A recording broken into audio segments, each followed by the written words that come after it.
Um soldado russo está posicionado dentro de uma trincheira profunda na região ucraniana de Donetsk. Você está cercado por soldados, aguardando a ordem para avançar no último trecho de uma milha rumo à próxima cidade. O campo de batalha está silencioso, exceto pelo zumbido de pequenas hélices acima, lembrando um mosquito. A Ucrânia iniciou seu contra-ataque. Os segundos passam lentamente enquanto o soldado tenta não se mover, para não ser detectado e se tornar um alvo principal dos sistemas do drone. O mundo, assim como o soldado, fica parado nesses poucos momentos enquanto o zumbido se move para frente e para trás, e então há uma explosão. O soldado está vivo, mas os soldados na trincheira ao lado não tiveram tanta sorte. O zumbido das hélices fica distante conforme o drone recua para ser equipado com outra mina. Os soldados russos não estão sob ataque de mísseis de longo alcance ou artilharia.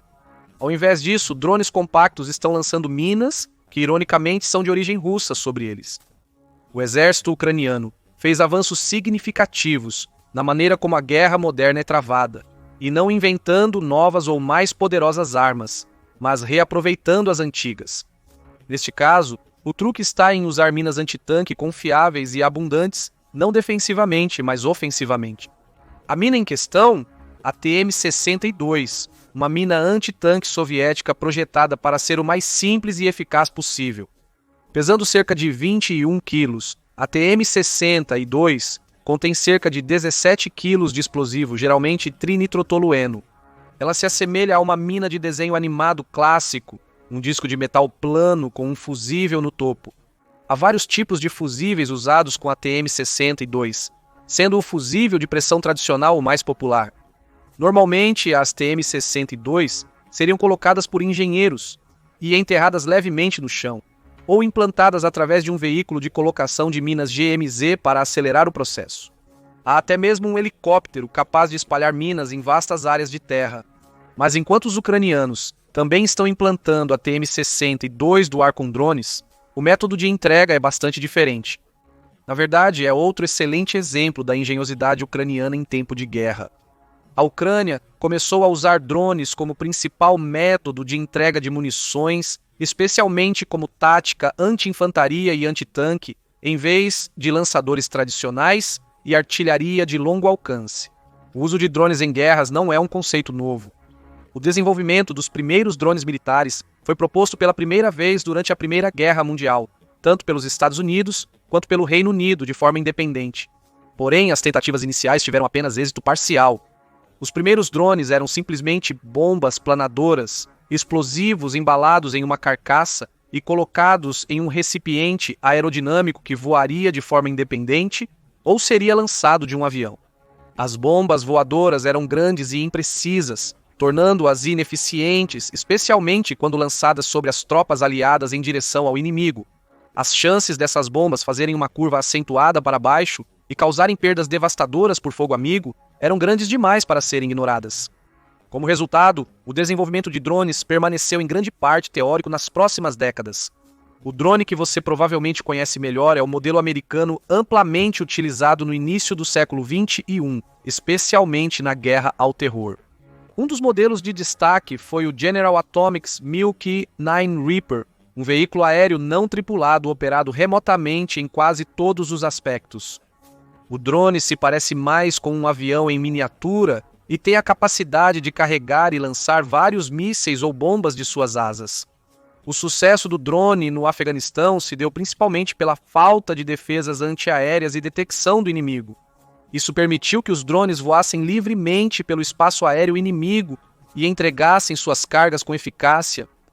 No entanto, a guerra na Ucrânia está sendo travada em uma escala muito maior, exigindo um tipo distinto de drone.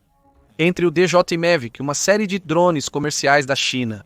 Esses drones não foram projetados para a indústria ou para a guerra. Eles foram projetados para serem câmeras simples e econômicas no céu, transmitindo ao vivo um feed de vídeo para um dispositivo acompanhante. Eles foram projetados para fins comerciais, para fotografar e filmar festas ou anúncios. Contudo, logo ficou evidente que esses pequenos drones poderiam ser muito poderosos no campo de batalha ucraniano. Os pequenos drones quadricópteros poderiam coletar informações sobre movimentos e formações inimigas. Isso ocorre por serem relativamente silenciosos, especialmente comparados a grandes aeronaves ou veículos terrestres. Eles também são manobráveis, baratos e abundantes, o que é muito importante. Até os modelos DJ e Mavic mais avançados normalmente custam menos de $2.000. Este preço é extremamente baixo para equipamento militar, especialmente dado a versatilidade do drone. Então, os ucranianos começaram a usar o drone para mais do que apenas coletar informações. Assim, chegamos à situação atual, com drones lançando minas antitanque ou granadas atrás das linhas inimigas. A construção deste mecanismo mortal é relativamente simples. O drone quadricóptero básico é equipado com um sistema de agarramento leve, geralmente personalizado ou impresso em 3.500. O sistema de agarramento é projetado para ser liberado remotamente pelo operador do drone, soltando a carga quando o drone paira sobre o alvo. O drone possui uma trava que se solta para liberar o armamento quando preciso. Um drone maior também pode acomodar uma bandeja feita de uma grelha de forno, presa ou amarrada ao drone de um lado e travada do outro. As minas ficam na grelha. Quando o operador está pronto para implantá-las, ele envia um sinal para destravar a grelha do drone. Teoricamente, uma mina poderia cair plana no chão se largada de uma altura baixa. O DJI Mavic é um drone pequeno, incapaz de transportar dezenas de libras de equipamento, como uma mina antitanque. Para isso, os ucranianos começaram a produzir drones domesticamente usando recursos importados. O drone mais comum deste tipo é o chamado Vampiro, ou Baba Yaga. Este drone é baseado em outro design da DJI, a linha agrícola Agras-T. Agras é uma série de drones quadricópteros maiores, com modelos recentes capazes de carregar até 50 quilos de equipamentos agrícolas e de fertilização. No entanto, levando em conta a escala do armamento utilizado pela Ucrânia, designs um pouco mais antigos, com capacidade de carga entre 23 e 45 quilos, são totalmente adequados. Os ucranianos adaptaram o chassi base do Agras, modificando os drones para acomodar 6 ou 8 hélices. Para ampliar seu alcance operacional, os drones ucranianos possuem pacotes de bateria extras e antenas adicionais, permitindo que vários drones combinem seus sinais e fluxos de dados para aumentar a área de cobertura. O equipamento adicionado deixou os drones pesados mais lentos e menos ágeis em comparação ao DJI Mavic Base. Isso também reduz a carga máxima do drone, limitando-a a cerca de 40 libras, segundo algumas especificações. No entanto, esses drones agora podem transportar minas TM-62 modificadas ou uma série de outros armamentos, como granadas, projéteis de morteiro ou partes reaproveitadas de mísseis antitanque. Além disso, os custos de fabricação desses drones ainda são bem menores do que os drones militares de busca e destruição, como o MQ-9 Reaper citado. Ainda, esses drones possuem um teto operacional aprimorado, podendo pairar a 1.300 pés de altitude. Então isso cobre o drone, mas e a mina em si? Imagens e vídeos nas redes sociais mostram diferentes designs de minas sendo usadas ativamente. As imagens iniciais exibiam minas levemente modificadas sendo carregadas por drones para entrega direta no alvo.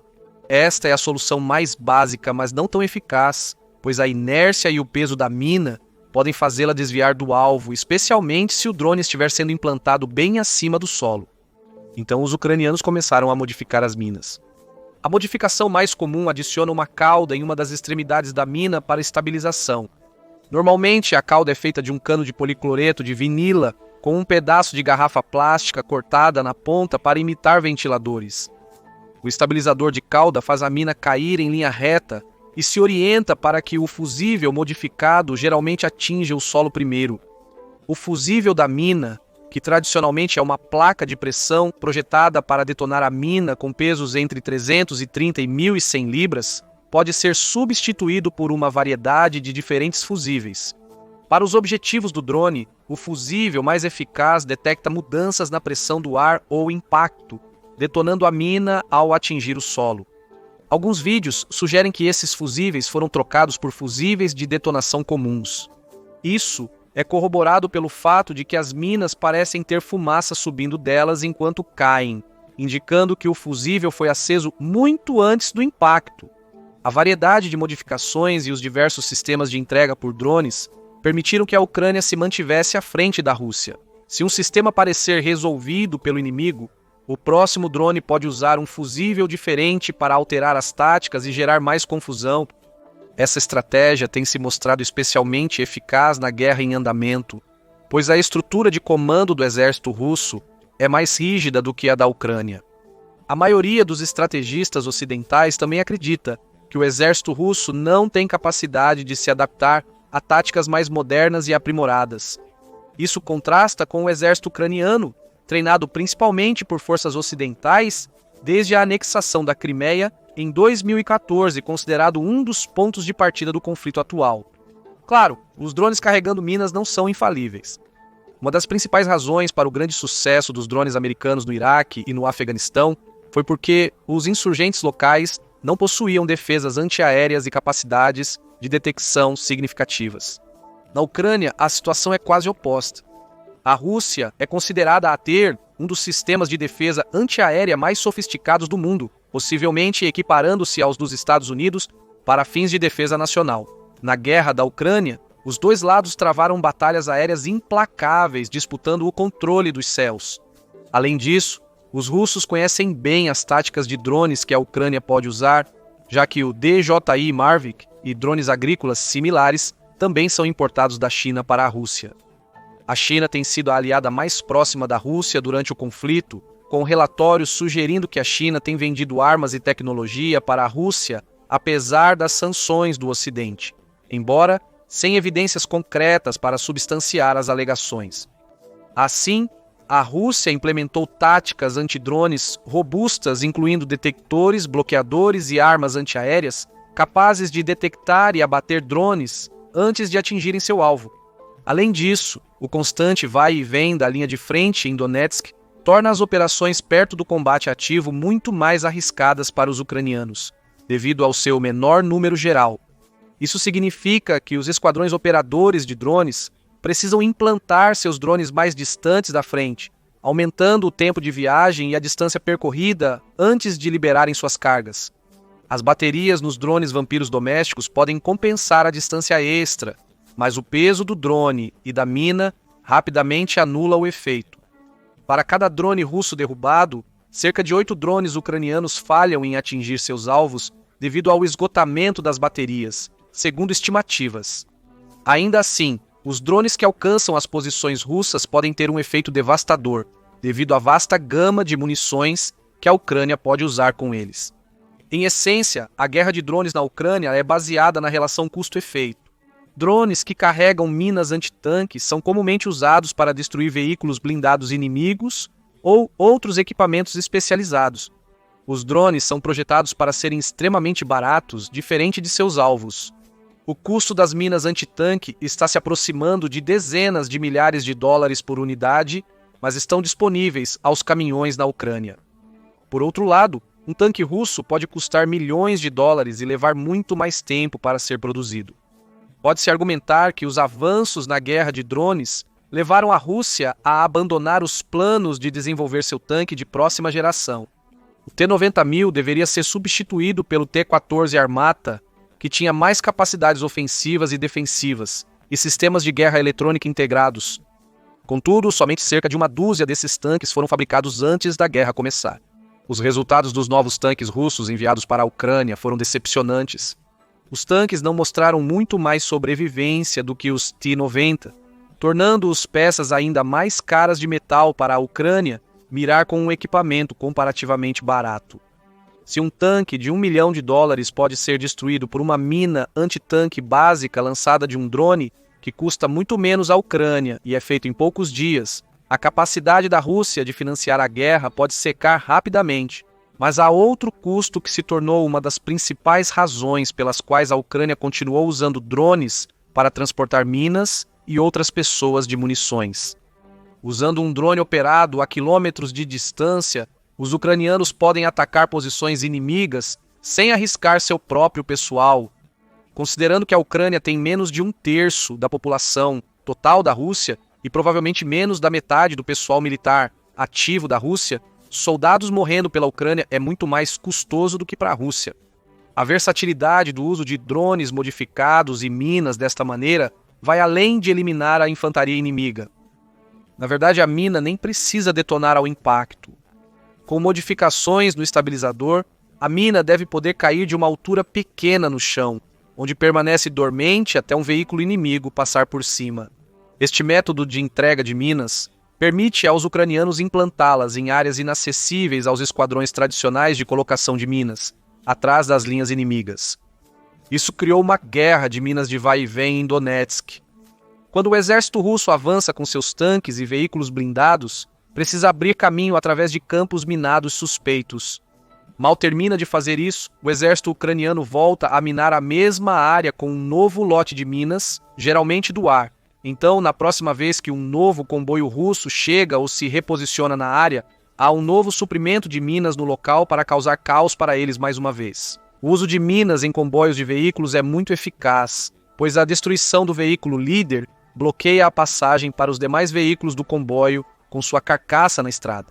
Os outros veículos são forçados a mudar de rota ou recuar, com ambas as opções deixando-os vulneráveis a mais minas.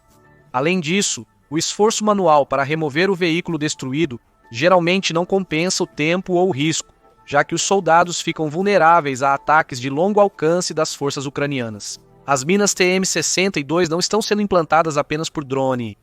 Sua presença generalizada na guerra atual os tornou uma das armas mais comuns usadas na Ucrânia.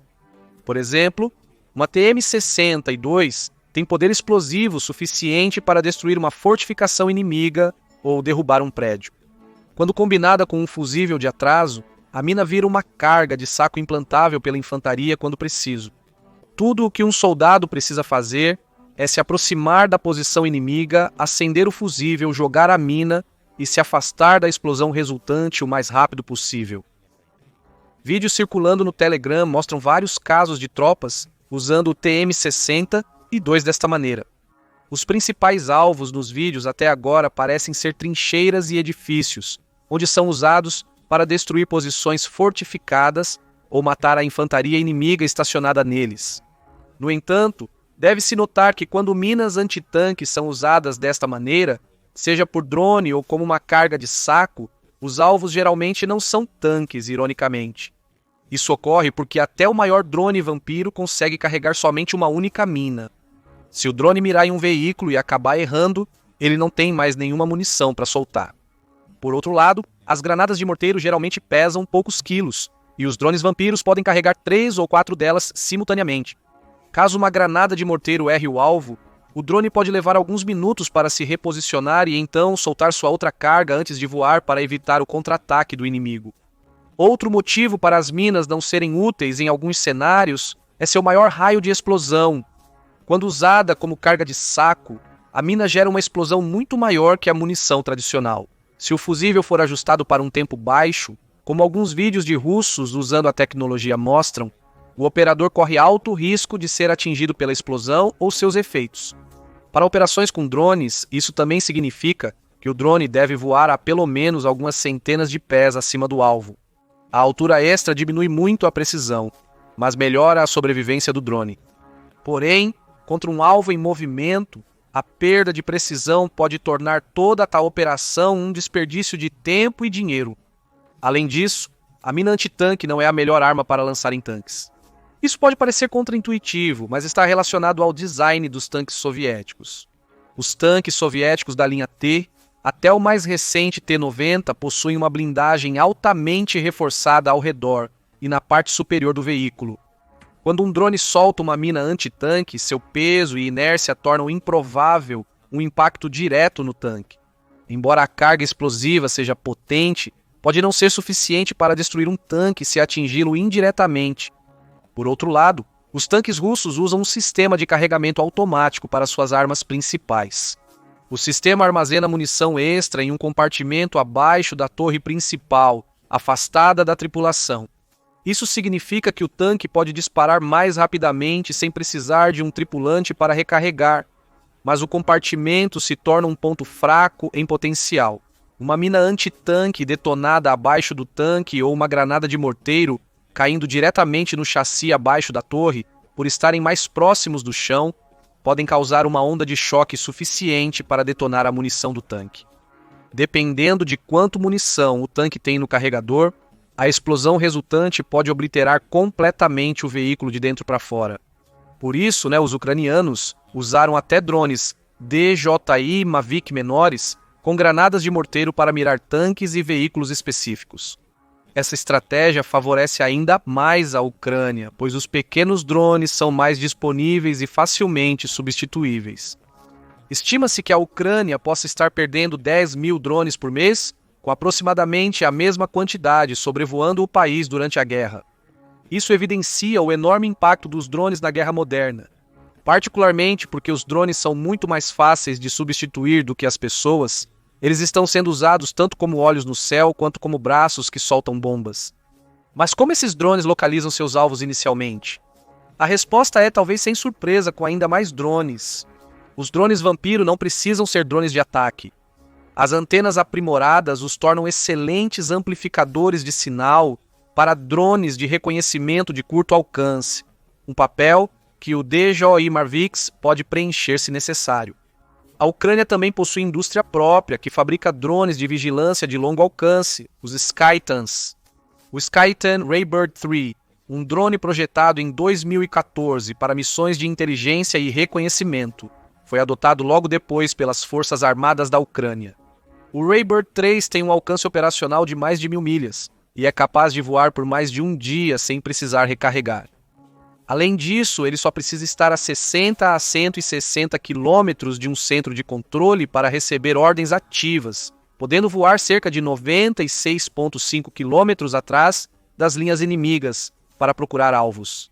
O drone também pode voar a altitudes de até 3.552 metros, contornando facilmente os sistemas comuns de defesa antiaérea que procuram drones mais próximos ao solo. Uma foto em uma rede social russa mostrou um Raybird abatido perto da região de Krasnodar, cerca de 130 milhas atrás da linha de frente quando a imagem foi capturada. Isso indica que o drone pode operar viavelmente ainda mais profundamente em território russo. O Raybird 3 é apenas uma das peças do sistema de vigilância com drones da Ucrânia, sendo as comunicações em tempo real reservadas para o onipresente DJI Mavic. Esse sistema permite que a Ucrânia monitore os eventos atuais na frente de batalha e as linhas de suprimento russas buscando possíveis alvos. Conteúdo impróprio. Não posso auxiliar com informações sobre armas, atividades ilegais ou violência. A escala pura da guerra de drones na Ucrânia cria implicações perturbadoras para o futuro do conflito moderno. Dezenas de milhares de drones operando juntos para cobrir em tempo real quase toda a linha de frente significa que ninguém está a salvo da morte vinda do céu no campo de batalha. Considere que a Ucrânia iniciou a guerra em significativa desvantagem. Estima-se que o Raybird 3 custe $450 mil. É um valor considerável, mas pequeno comparado ao famoso MQ-9 Reaper, que custa mais de 30 milhões por unidade. Um país com uma grande economia e orçamento de defesa militar, como a maioria dos membros da Organização do Tratado do Atlântico Norte, poderia facilmente replicar o uso bem-sucedido de drones pela Ucrânia para criar exércitos inteiros de drones. Os operadores de drones poderiam passar anos treinando em simulações e cenários reais, tornando-os muito mais comuns do que são atualmente nas forças armadas ucranianas e russas. A combinação desses fatores deveria inspirar a Organização do Tratado do Atlântico Norte a modernizar rapidamente suas forças, incluindo vários tipos de drones. Com drones liderando missões ofensivas, a perda potencial de vidas de tropas amigas seria minimizada, o que poderia equilibrar a guerra moderna, considerando que a China tem 2,3 milhões de soldados ativos, enquanto os Estados Unidos têm apenas 1,3 milhão. Um maior fornecimento de drones e tecnologia militar avançada poderia compensar a desvantagem numérica de soldados. Por ora, o mundo verá que a guerra de drones evoluir anualmente na Ucrânia. Os ucranianos podem estar construindo uma versão aprimorada do vampiro, capaz de mudar novamente o rumo da guerra. Mas e você? O que acha? Os drones serão capazes de salvar a Ucrânia na guerra? E como a guerra de drones impactará os militares do futuro? Comente abaixo e valeu por assistir.